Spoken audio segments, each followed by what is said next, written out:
ఓం నమ శివాయ. కార్తీక పురాణం 19వ అధ్యాయం.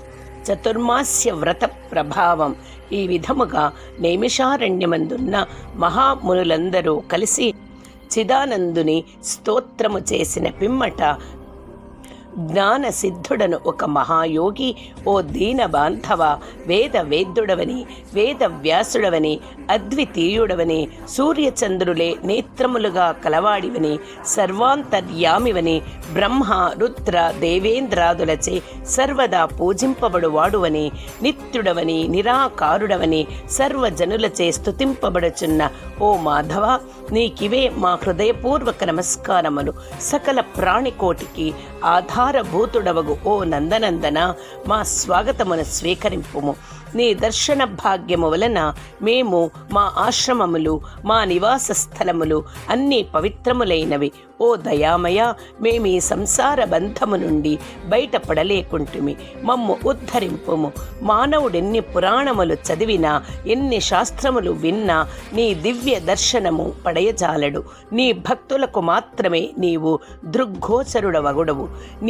ఓ గజేంద్ర రక్షక, ఉపేంద్ర, శ్రీధర, హృషికేశ, నన్ను కాపాడుము అని మైమరచి స్తోత్రము చేయగా, శ్రీహరి చిరునవ్వు నవ్వి, జ్ఞానసిద్ధ, నీ స్తోత్ర వచనమునకు నేనెంతయో సంతసించితిని.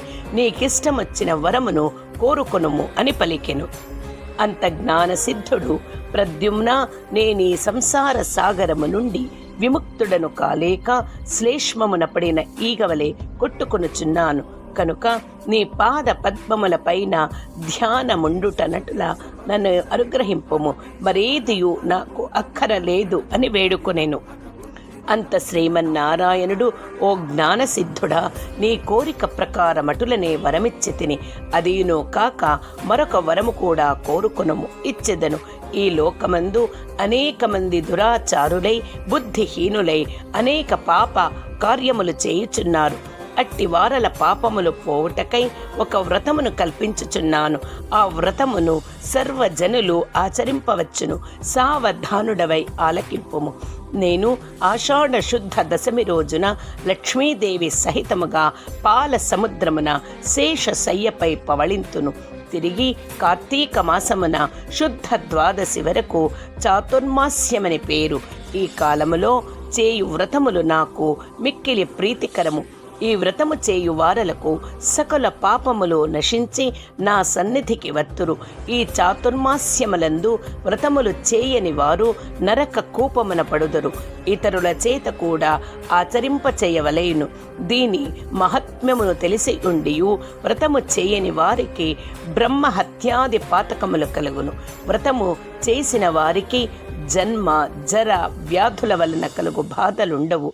దీనికి నియమితముగా ఆషాఢ శుద్ధ దశమి మొదలు శాకములను, శ్రవణ శుద్ధ దశమి మొదలు పప్పు దినుసులను విసర్జింపలేను. నా యందు భక్తి గల వారికి పరీక్షించుటకై నేనిట్లు నిద్రా వ్యాజమున శయనింతును. ఇప్పుడు నీ వసంగిన స్తోత్రమును త్రిసంధ్యలయందు భక్తి శ్రద్ధలతో పఠించిన వారు నా సన్నిధికి నిశ్చయముగా వత్తురు అని శ్రీమన్నారాయణుడు మునులకు బోధించి, శ్రీ మహాలక్ష్మితో గూడి పాల సముద్రమున కేగి శేష పానుపు మీద పవ్వళించెను. వశిష్ఠుడు జనక మహారాజుతో, రాజా, ఈ విధముగా విష్ణుమూర్తి జ్ఞాన సిద్ధి మొదలగు మునులకు చతుర్మాస్య వ్రత మహాత్మ్యమును ఉపదేశించెను. ఈ వృత్తాంతమును అంగీరసుడు ధన లోభునకు తెలియచేసెను. నేను నీకు వివరించినాను. కాన ఈ వ్రతము ఆచరించుటకు స్త్రీ పురుష భేదము లేదు. అన్ని జాతుల వారును చేయవచ్చును. అన్ని జాతుల వారు ఈ వ్రతాన్ని ఆచరించవచ్చును. శ్రీమన్నారాయణ ఉపదేశము ప్రకారము ముని పుంగవులంతా చాతుర్మాస్య వ్రతాన్ని ఆచరించి ధన్యులయ్యారు. అనంతరం వైకుంఠ ప్రాప్తిని పొందారు అని వశిష్ఠులు చెప్పారు.